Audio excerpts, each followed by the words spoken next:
We are fortunate to have with us today his eldest daughter, Maryum, Maymay.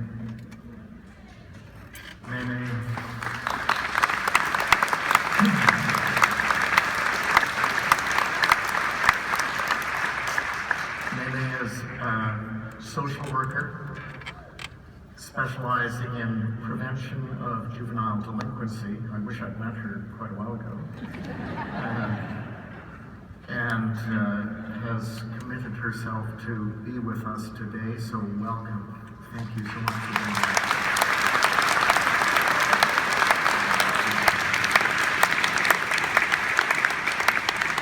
Look at this beautiful crowd. You guys having fun?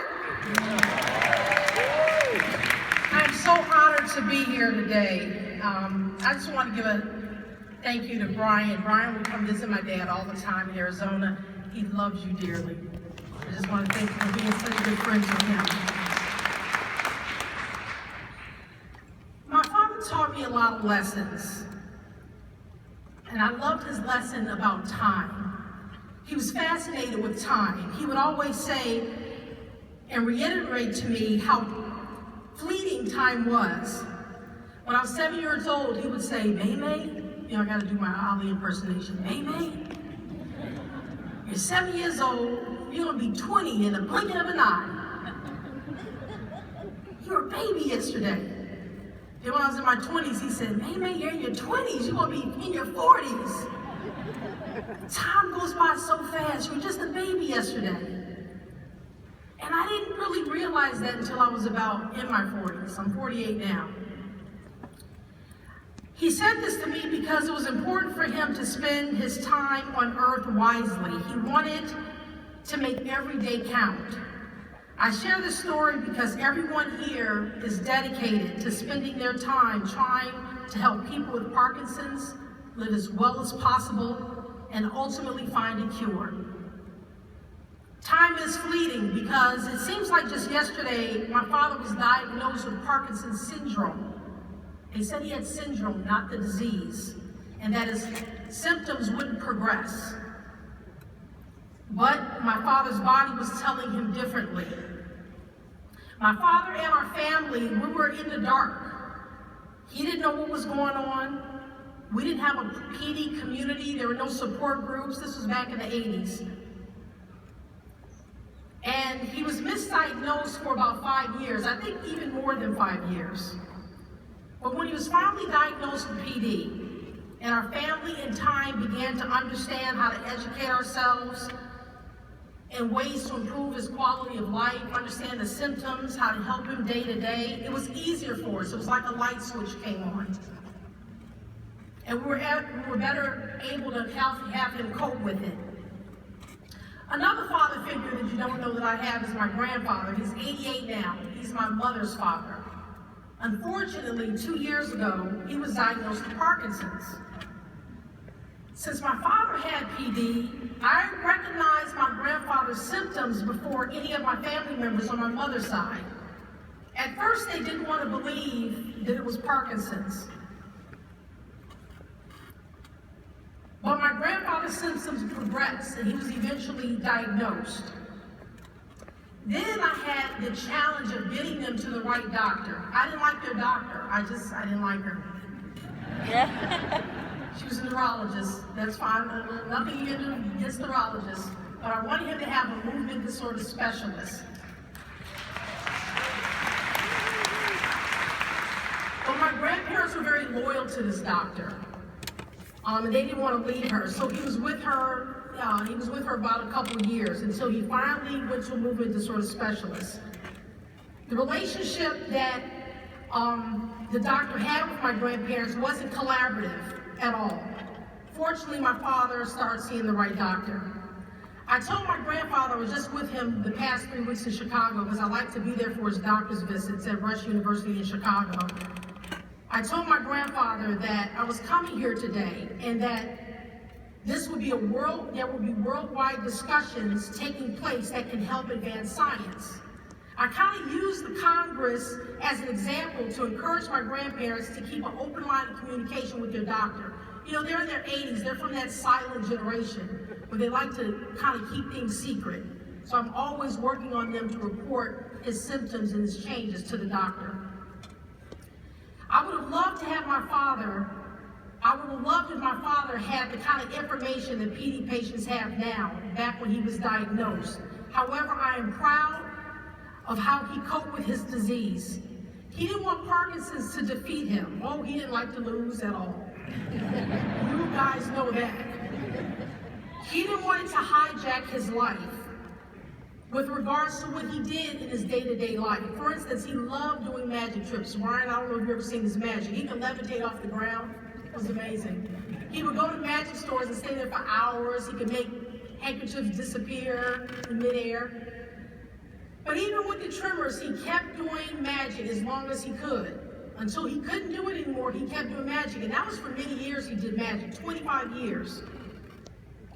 So everyone doesn't have this optimism and this will to fight, this competitive spirit that my father had. And I was fortunate he had that. Because he had that kind of spirit, it was easy for us to see him go through the stages, because he was so positive all the time. He would say, people with leukemia and cancer and pain every day, I'm not in any pain. He always saw the glass half full, no matter what. This was so beautiful, the most beautiful part about him. So my father was grateful that he could inspire people with PD to have a positive self-esteem. I remember this one time a lady walked up to us. It was after he lit the torch at the Olympics, and she walked up to us, and she had Parkinson's. And she says, Muhammad, I used to be ashamed of my tremors, and I used to dread going out in public. But when I saw you shaking your hand and lighting that torch, I said, if Muhammad could go outside, so can I.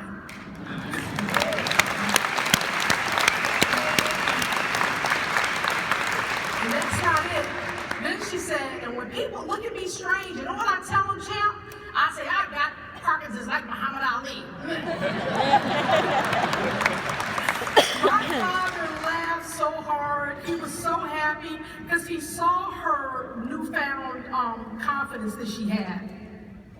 Yes, I believe my father made a positive impact within the Parkinson's community, but the global impact that the World Parkinson's Congress has made and is still making is profound. And I am hopeful that the many discussions between all of you here over the next few days will result in enhanced understanding and innovative treatments.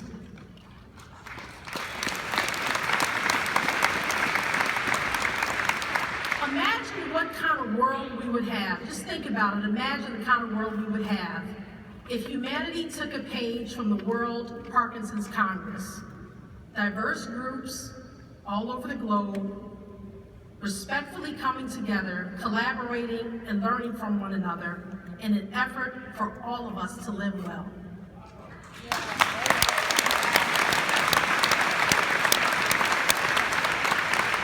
I'm going to conclude with a poem. Lord have mercy, please let me make it through this poem. I did a tribute poem to my dad 2 years ago, and it's in present tense, so I'm going to leave it in present tense because my Father's Spirit will always be with me. The poem is called Pearl, and I hope you enjoy it.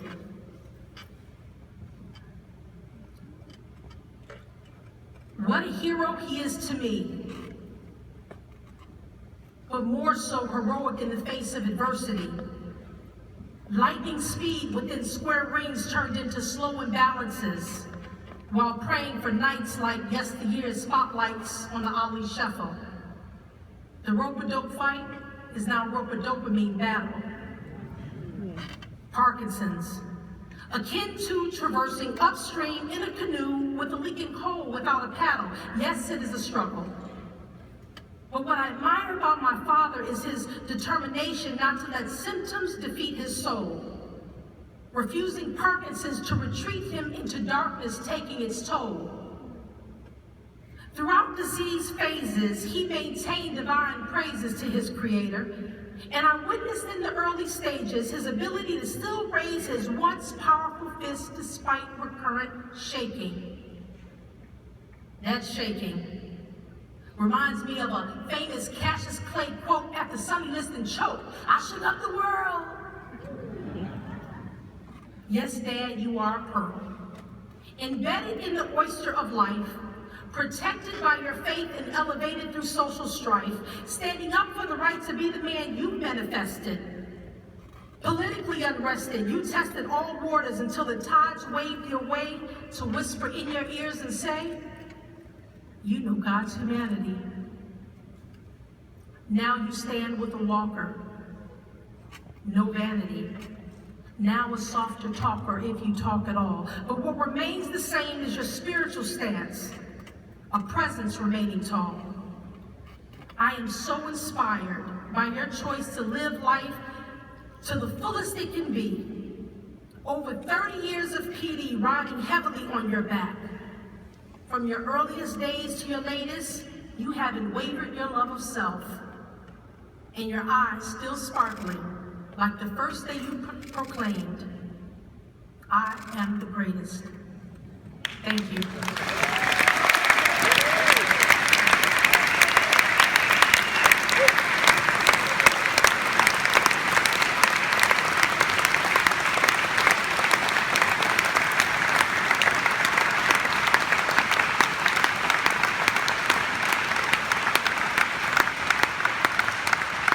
Now, I'm going to introduce another great individual. It is my distinct pleasure to be asked to announce and introduce the winner of the People's Choice Award. This award was selected by the community that voted this summer, choosing from the top 12 videos. Thousands of votes were cast from around the world. Drumroll, please. And the winner for this year's People's Choice Award, all the way from Israel, Dr. Rafi Eldor, with his video, Dance Through Life.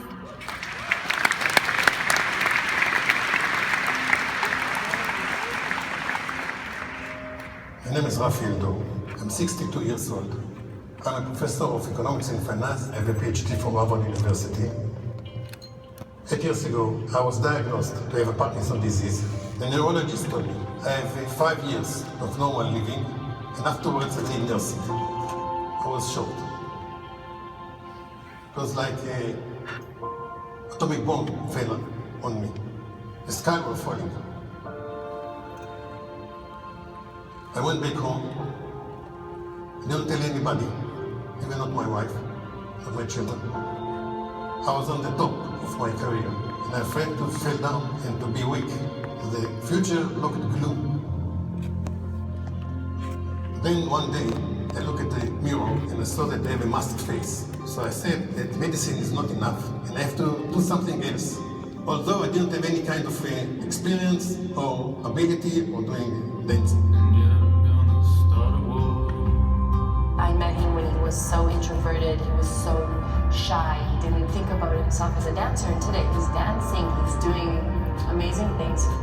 Dancing improves my abilities in all of parts of my body, and I feel terrific also from inside and outside. This is my hospital. Yeah. She's the one I'm doing research. שהמחלה ממשיכה להתקדם, אבל הגוף לא מושפע. Against all odds, with the unbelievable story of Professor Rafi Eldor, who uses ballroom dancing as a medicine for Parkinson. Yes, you heard me right. I would like to introduce Professor Rafi Eldor. Since my story of beating the disease with dancing became famous in Israel, I was invited to TEDx. You do any steps that you want. You can do the cha-cha. 1, 2, 3, cha-cha. I like to dance. When I'm dancing, I feel a winner.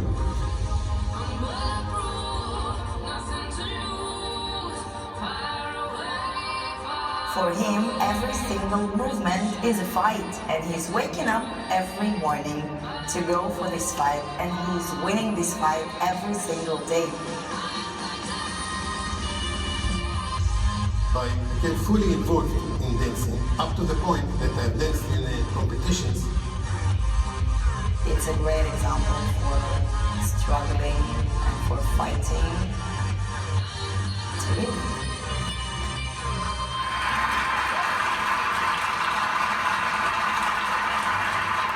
I've gained so much from dancing that I felt that I was fortunate to have the opportunity to help others as well. I've helped establishing more than 20 groups of dancing around Israel. He just gets to a lot of people which are just recently diagnosed, and suddenly they see this person and they say, wow, I can do something about my life right now. Dancing saved my life. I feel like it's a miracle, not only to me, but to them too. I'm going to dance until a cure will be found in the Parkinson's disease.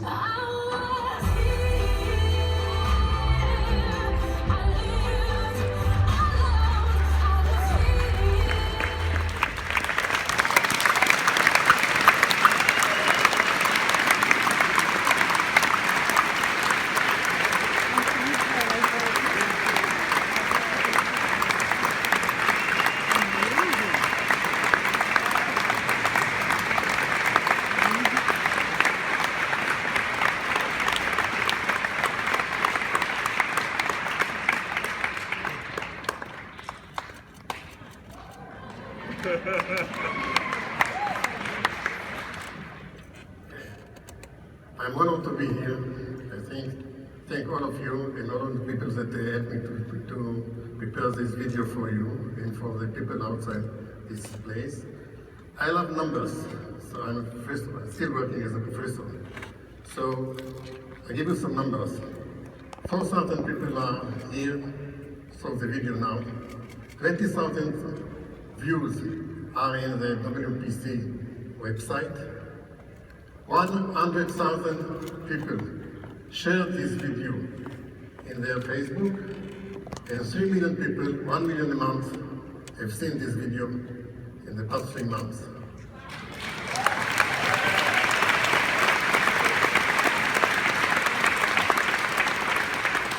Why is it so? Because it takes all the things that were said this evening, tonight, in the World Parkinson Congress, and then put it without knowing in one video. Let's start from the end, not from the beginning. At the end, I said in the video that I'm optimistic. I will dance until a cure will be found to the Parkinson's disease. And as scientists, I think that the cure will be found very early, like in 3 or 5 years from now.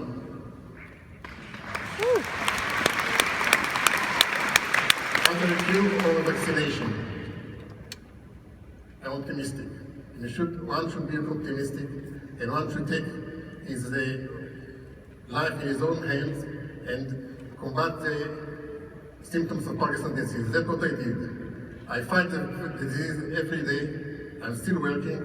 I'm still dancing. And what I like in what I did is thinking outside the box. I took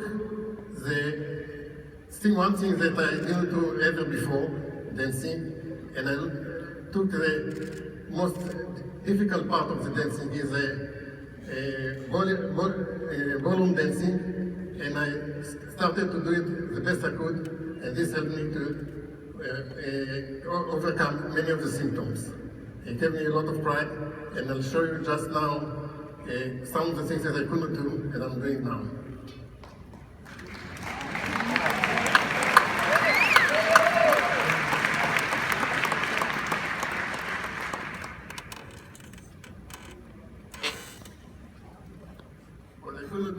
My left side was almost paralyzed. I couldn't move my hand, and now I'm doing like this. And the right to the left, right and left. This was very hard for me to do, and as a matter of fact, I'm using it in a different kind of dances that I do. And what I would recommend people who dance to dance different kind of dances, because each dance develop another part of the body. Valse develops a sort of a flexibility in the body, like you move from one side to the other. And the rumba gives you some sort of a balance, as that you can do like this.